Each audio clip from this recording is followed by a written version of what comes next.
Assalamualaikum Ayah Bunda, apa kabar? Kembali dengan saya Tasya dan Dokter Iwan sebagai narasumber kita. Biar kamu nggak salah tebak, tanya dok ngobrol sehat jawaban yang tepat. Nah, episode kedua kita kali ini membahas tentang alat kontrasepsi. Oke, Assalamualaikum Dokter Iwan. Waalaikumsalam warahmatullahi wabarakatuh. Halo Kak Tasya, apa kabar? Alhamdulillah baik. Dokter, senang sekali kita bisa berjumpa lagi. Kita hari ini akan membahas tentang apa sih yang alat kontrasepsi yang baik untuk kita. Oh iya, dok, sebelumnya dokter dia boleh nggak jelasin alat kontrasepsi itu sebenarnya apa sih dok? Baik, alat kontrasepsi itu suatu metode, alat atau prosedur yang digunakan untuk mencegah kehamilan yang tidak diinginkan. Nah, bisa dengan cara menghalangi pertemuan sel sperma dengan sel telur atau menghentikan proses ovulasi, terbentuknya sel telur yang matang, atau dengan mencegah terjadinya implantasi. Implantasi itu menempelnya sel telur yang sudah dibuahi ke tempat dia berkembang biak, gitu. Nah, alat kontrasepsi ini tidak hanya untuk perempuan aja loh, kata saya ya. Sekarang kan kita kenalnya yang ikut KB tuh mesti ibu-ibu ya. Padahal sebenarnya bapak-bapak tuh bisa juga loh ikut berperan dalam mengatur keluarga berencana ini. Jadi untuk bapak-bapak juga ada alat untuk kontrasepsi ya, supaya ada kerjasamanya lah dalam masalah ini, nggak cuma selalu ibu-ibu yang punya peranan ya. Oke, berarti kontrasepsi bisa juga untuk laki-laki ya dok ya. Kalau untuk namanya sendiri apa tuh dok? Nama-nama alat kontrasepsi jenis-jenisnya maksudnya ya. Ya, kalau jenis-jenis alat kontrasepsi untuk laki-laki sendiri apa dok? Oh, untuk laki-laki ya. Ada yang pasti yang paling terkenal kondom ya. Itu. Tapi ada juga spermaticid, jadi nanti bentuknya semacam tisu untuk mematikan sel sperma. Atau kalau mau yang lebih permanen ada prosedur steril untuk pria, namanya MOP. Ya. MOP. Berarti ada banyak ya dok macamnya ya. Kalau untuk macamnya sendiri alat kontrasepsi itu ada berapa macam sih dok sebenarnya? Kalau secara garis besarnya alat kontrasepsi itu dibagi menjadi dua macam Kak. Jadi ada alat kontrasepsi hormonal ya yang mengandung hormon, dan alat kontrasepsi yang non hormonal. Nah, alat kontrasepsi hormonal ini yang paling banyak digunakan ya. Misalnya ada pil KB, ada suntik KB yang bisa per 1 bulan, per 2 bulan, atau per 3 bulan. Ada juga implan atau bahasa awamnya susuk yang ditanamkan di lengan kiri ya. Dan ada juga vaginal ring. Nah, kemudian alat kontrasepsi hormonal ini kerjanya lebih ke untuk menghalangi pembentukan sel telur matang atau menghalangi masuknya sel sperma pria untuk dengan jalan mengentalkan lendir di leher rahim, di serviks, supaya si sel spermanya nggak bisa masuk ke dalam rahim ya. Itu. Kalau yang non hormonal itu dia kerjanya lebih ke untuk menghalangi bertemunya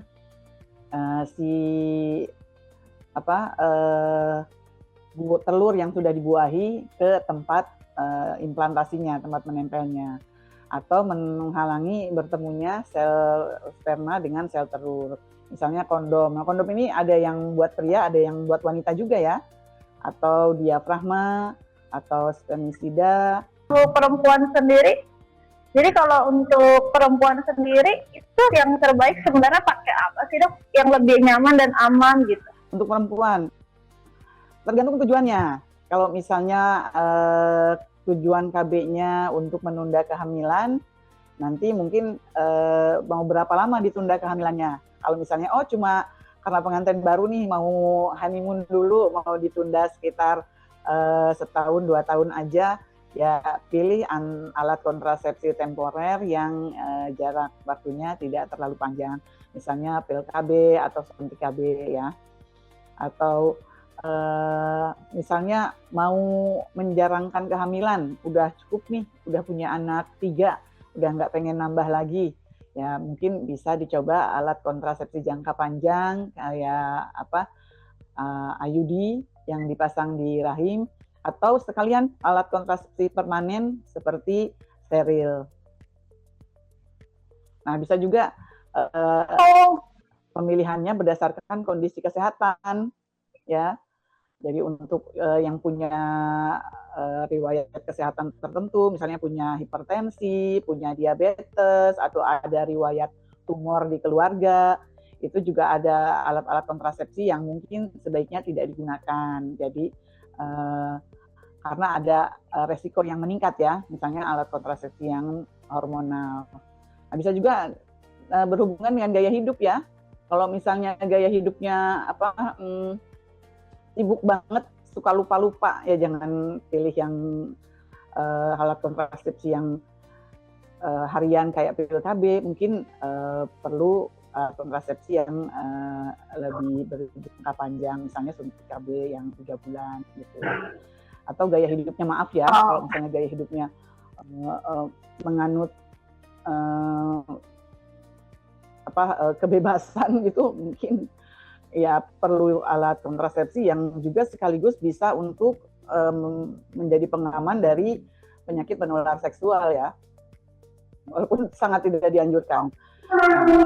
Begitu pula efek samping yang bisa ditoleransi dari masing-masing alat kontrasepsi itu ya. Kalau misalnya dia punya gastritis, punya penyakit lambung, mungkin untuk pil KB dihindari karena biasanya ada efek samping mual itu. Ya. Oke, berarti selain kita harus memahami tentang kontrasepsi sendiri, kita juga harus mengenali diri kita dulu sebelumnya ya dok ya, baru kita konsultasikan ke dokter atau ke penguji ya.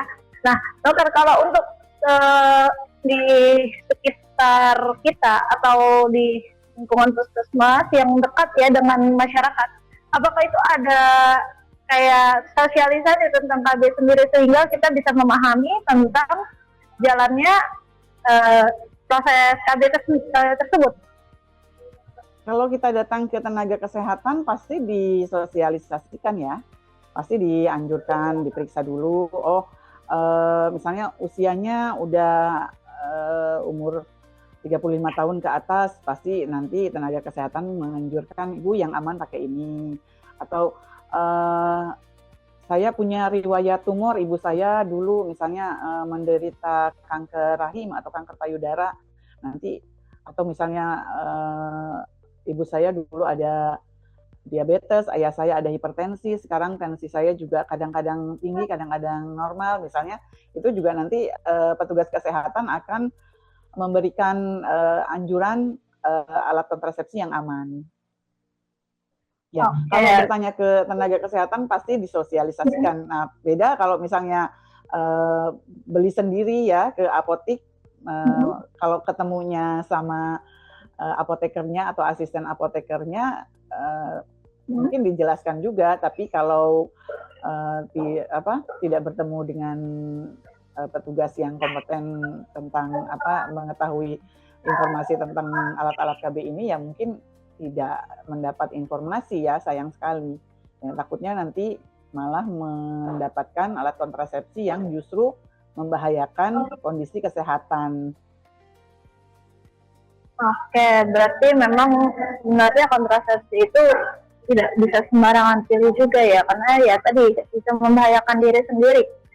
Dokter kan tadi sempat nyinggung juga dok, kalau untuk kontrasepsi sendiri kan ada untuk pilihannya untuk laki-laki. Nah, kontrasepsi sendiri kalau untuk laki-laki itu sebenarnya kan itu hal yang tabu ya dok ya. Mungkin nggak banyak juga yang tahu sebagai pasangan. sebagai pasangan nih, kita perempuan, gimana sih kita mengajak atau mendiskusikan itu ke pasangan laki-laki kita gitu? Iya, ya sebenarnya bukan tabu ya, bukan tabu. Jadi cuma mungkin belum tersosialisasi aja. Jadi mungkin laki-laki ini belum belum cukup terlibat dalam pemilihan alat kontrasepsi ini. Nah, makanya sekarang nih di generasi yang baru, anak-anak muda seperti Katasha dan teman-teman, harusnya pola pikir seperti itu sudah berubah ya. Jadi sekarang sudah ada kesetaraan gender, bukan selalu emansipasi wanita, tapi juga emansipasi pria sudah harus ditingkatkan juga. Salah satunya di masalah alat kontrasepsi ini, ya harus berpikiran terbuka lah. Dan pikiran yang terbuka itu biasanya kalau sudah dapat informasi dan pengetahuan tentang masalah ini. Jadi diberi informasi dulu. Makanya datangnya petugas kesehatan untuk mendapat informasi yang lebih detail. Oke, siap dokter. Oke, untuk sesi sekarang, sesi pertama sudah cukup banget nih dok. Kita break dulu sebentar. Buat kalian yang penasaran, buat lanjutannya, kita tonton sesi berikutnya.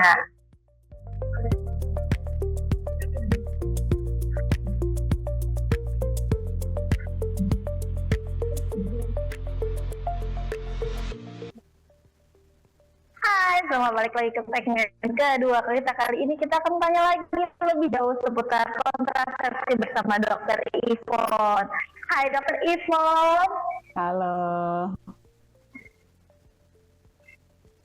Dokter, banyak lagi yang mau ditanyain. Dok, bagaimana sih kalau kita tuh mau milih alat kontrasepsi? Ya, seperti tadi ya, dilihat dulu tujuannya, kondisi kesehatan orang yang mau memakai alat kontrasepsinya, gaya hidupnya, dan pertimbangan dari masing-masing alat kontrasepsi, efek sampingnya dan manfaatnya. Oke, berarti kalau kayak gitu berarti kita dilihat lagi manfaatnya. Nah, kalau efek sampingnya sendiri apa sih dok? Kontrasepsi itu beda-beda, macam-macam kontrasepsi kan pasti ada efek sampingnya ya dok ya?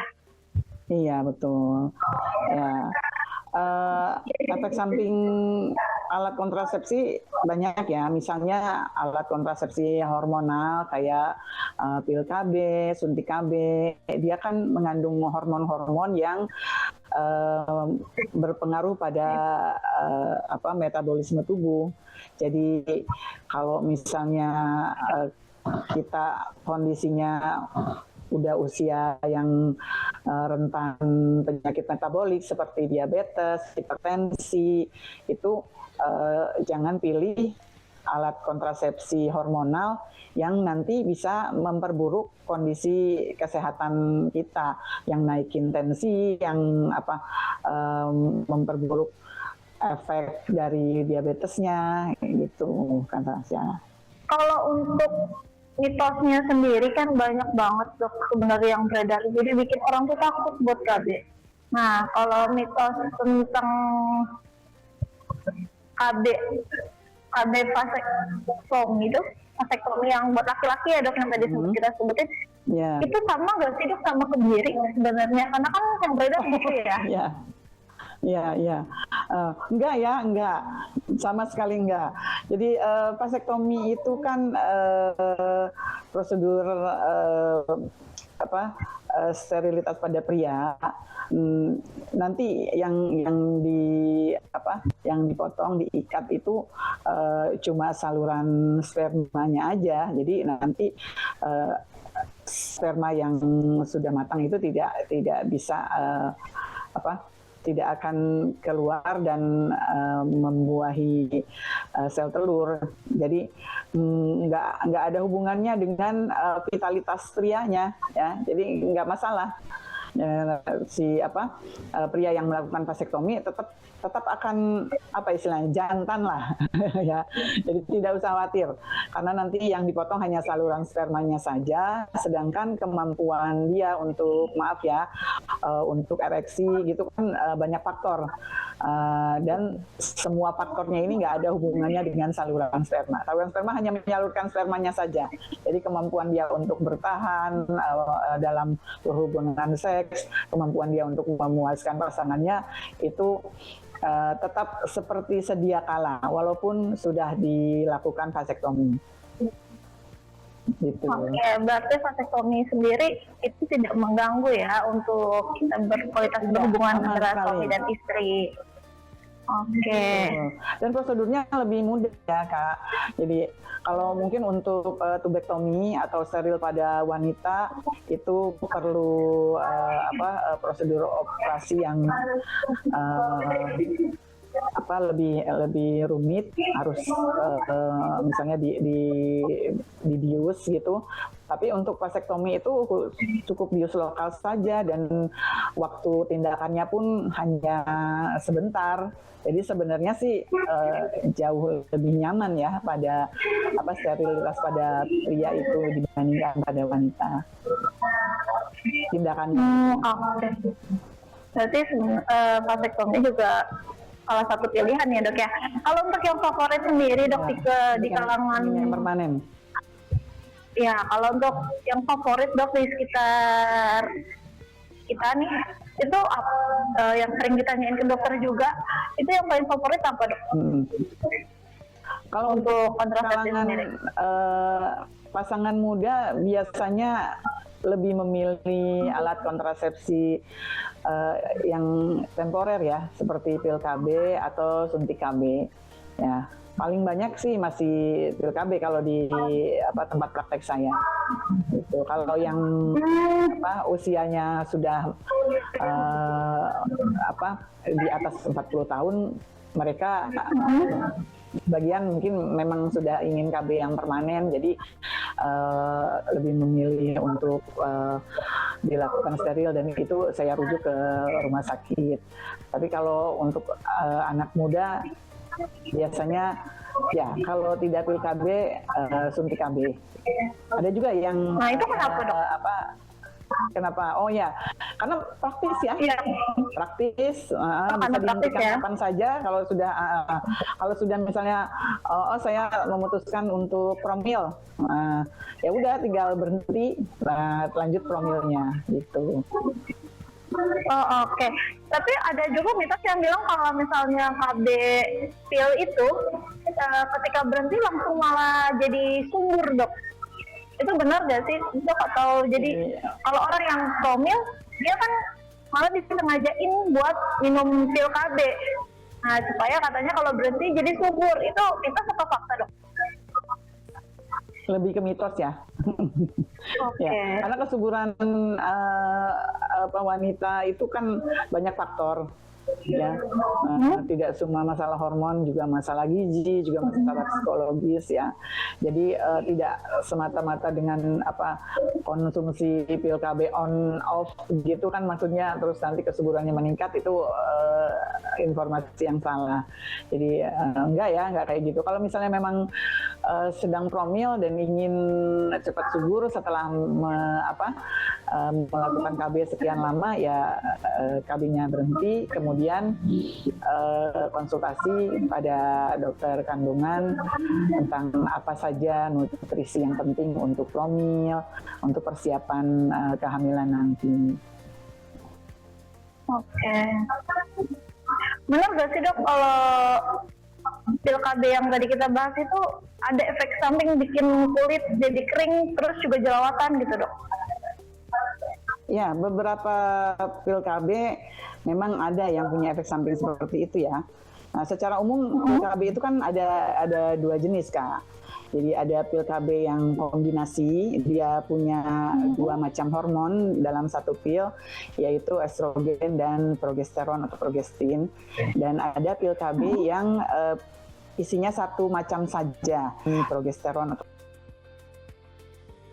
Nah, itu disebut mini pil ya. Nah, pil KB kombinasi ini ada yang membuat kulit jadi jerawatan, jadi flek hitam, jadi peradangan gitu loh, jadi kusam ya. Tapi justru ada juga yang kebalikannya, malah membuat kulit jadi tenang, jerawat sembuh, dan lebih mulus, jadi lebih disukai untuk kalangan yang mudah jerawatan ya. Oke, berarti setiap orang itu beda-beda ya dok, efek sampingnya atau manfaatnya. Jadi itu kayak lebih cocok yang mana kita harus coba dulu gitu ya? Bukan cocok-cocokan juga sih ya, lebih ke kombinasi kombinasi hormon dalam pil KB-nya itu dengan kondisi tubuh dia dan tujuan yang ingin dia capai itu sesuai nggak. Jadi kalau misalnya dia orangnya kulitnya berminyak, terus banyak jerawatnya, terus sengaja pilih pil KB yang bisa ada efek untuk menenangkan jerawatnya, itu juga bisa. Oke, berarti memang sebenarnya ya balik lagi ya, kalau apapun keputusan yang kita ambil tentang medis itu harus konsultasi ya dok ya. Iya sih, sebaiknya memang konsultasi dulu ya. Oh ya, saya tambahkan ya tentang pil KB ini. Pil KB ini kan ada yang kombinasi isinya estrogen dan progesteron, ada yang isinya estrogen saja. Nah, pada pil KB kombinasi ini yang berbeda-beda adalah kandungan progesteronnya. Ya. Jadi kalau di Indonesia ini ada beberapa sediaan pil KB yang punya progesteron seperti misalnya kalau Mbak Tasya pernah dengar pil KB andalan. Nah, itu adalah pil KB yang berisi estrogen dan progesteron dengan jenis levonorgestrel. Nah, ini adalah progesteron yang klasik ya. Nah, sebenarnya dia bagus karena dia aman untuk pembuluh darah. Jadi untuk orang-orang yang punya tekanan darah tinggi atau mungkin masalah kesehatan lain itu masih bisa pakai pil KB ini. Tapi memang kekurangannya si levonorgestrel ini bersifat agak-agak maskulin ya. Jadi ada sifat androgeniknya. Nah, pada beberapa orang sifat androgenik ini bisa membuat kulit jadi meradang, jadi jerawatan gitu. Nah, kalau misalnya tidak mau dengan efek yang seperti itu, ada pil KB yang progesteronnya jenis lain, seperti misalnya kalau di Indonesia ada merek Diane atau merek Elza ya, kalau tidak salah. Nah, itu progesteronnya jenis kripoteron kalau nggak salah. Nah, ini kebalikannya dari levonorgestrel. Dia justru bersifat anti-androgenik. Nah, kalau yang androgenik kan jerawatan, kalau anti-androgenik itu ke kulitnya efeknya malah cenderung lebih bagus ya. Bikin kulit lebih tenang, jerawatnya sembuh, peradangannya sembuh. Nah, dan tapi ada sisi buruknya juga karena dia ke pembuluh darah ada beresiko terjadi pengentalan pembuluh darah gitu ya. Karena efek-efek dari hormon yang anti androgenik ini ke pembuluh darah, dia menyebabkan faktor koagulasi, faktor pembukaan darahnya itu meningkat. Jadi untuk pil KB ini tidak cocok untuk pasien yang punya riwayat diabetes, riwayat hipertensi, baik sudah muncul dalam dirinya atau ada dalam riwayat keluarga. Oke, berarti dengan manfaat yang memuluskan ya dok ya? Dengan manfaat memuluskan, tapi ada resiko yang cukup berbahaya ya dok ya? Ya, betul. Tapi ada nih jalan tengahnya ya, ada jalan tengahnya. Ada juga yang hormon progestinnya ini masih apa ya, boleh dibilang lebih balance ya. Kayak apa, yang apa hormon progestinnya itu dari jenis dostirenon. Nah, dia itu lebih balance karena sifat anti-androgeniknya itu juga diimbangi dengan sifat diuretik dia. Diuretik itu apa? Kayak sifat kemampuan untuk bisa membuang cairan lewat kencing ya. Nah, jadi dia sifat androgeniknya memperbaiki masalah kulit, masalah jerawat. Sifat diuretiknya itu bisa menjaga si tekanan darah lebih stabil.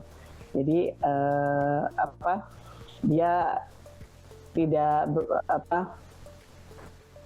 tidak bikin gemuk juga ya, karena kan dia membuang kelebihan cairan. Oke, berarti memang kalau pilihan-pilihannya banyak ya dok ya, pemahamannya itu harus dikonsultasikan selain sama pasangan juga sama tenaga medis. Oke dokter, untuk segmen yang sekarang kita akan kelas dulu, nanti akan balik lagi di segmen ketiga. Oke semuanya, jangan lupa tetap tonton di video ini. Online podcast bareng Asya.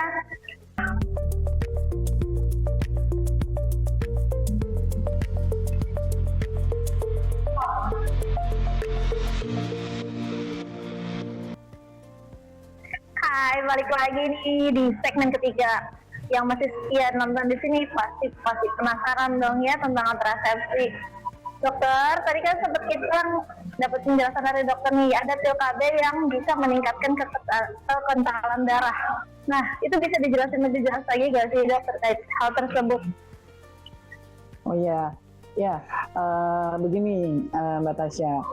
Jadi pil KB hormonal pil KB yang kombinasi yang punya dua hormon ini kan masing-masing hormonnya ini punya hubungan ya. Jadi dia estrogen dan progesteronnya ini saling berhubungan. Sifat-sifat dari hormon progesteron ini berhubungan erat dengan efek dari hormon estrogen. Nah, si hormon estrogen ini bisa meningkatkan faktor pembekuan darah. Nah, hormon yang punya sifat androgenik seperti beberapa jenis progesteron tadi akan mengerem efek estrogen yang mengentalkan darah ini sehingga darah kita tidak terlalu mudah untuk terkoagulasi atau tidak terlalu mudah untuk membeku. Nah, sedangkan hormon progestin yang punya efek anti-androgenik justru akan memperkuat efek koagulasinya. Jadi darah kita bisa lebih kental. Dan ini sangat berbahaya, bisa terjadi penyumbatan pembuluh darah di organ-organ yang penting. Maka orang-orang dengan resiko penyakit seperti hipertensi atau diabetes atau penyakit jantung itu sangat tidak dianjurkan untuk memakai pil KB dengan hormon progesteron yang bersifat anti-androgenik ya. Oke, jadi gitu ya dok ya. Kalau untuk KB sendiri kan berarti memang sebenarnya kita harus konsultasikan sama pasangan, terus juga sama dokter juga sebagai penentu ya, sebagai penentu untuk keputusan kita. Nah, kalau untuk tipsnya nih dok, kira-kira apa sih tips untuk orang yang sedang bingung nih tentang KB? Oke. Ya, satu, bicarakan dengan pasangan. Nah, siapa yang mau take action? Siapa yang mau ber-KB?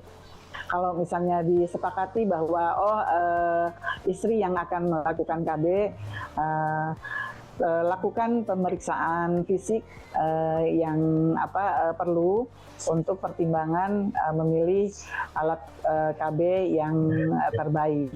Kalau misalnya suami yang akan melakukan KB juga sama ya.